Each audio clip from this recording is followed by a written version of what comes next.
సహజంగా 99.9% oral sex కి HIV రాదు. కానీ నోట్లో ఏమైనా ఇన్ఫెక్షన్స్, పుండ్లు, కురుపులు, అల్సర్స్ ఉంటాయి.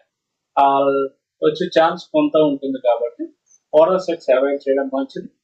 అది కూడా కొంతమంది అంగం కండం వాడి హెచ్ఐవి ఓరల్ సెక్స్ చేస్తుంటారు. ఆ విధంగా చేస్తే హెచ్ఐవి రాదు.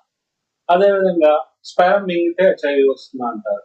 స్పెరం మింగినా కూడా అంత ఈజీగా హెచ్ఐవి రాదు. కానీ అంత అవసరం లేదు. ఎందుకంటే స్పెరం మింగితే కడుపు రాదు. లేడీస్కి అయినా ఎవరికైనా నోట్లోంచి స్పెరం వెళ్ళినంత మాత్రం ప్రెగ్నెంట్ అయిపోదు. అదేవిధంగా హెచ్ఐవి కూడా రాదు. కానీ నోట్లో పుండ్లు, కురుపులు అలాంటివి ఉండదు.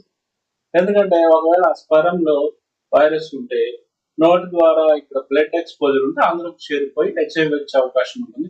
అది లోపలికి వెళ్ళి జీర్ణ ప్రక్రియ అంతా జరిగి అది బయటకు వచ్చే లోపు ఆ హెచ్ఐవి కనుక చనిపోతుంది కాబట్టి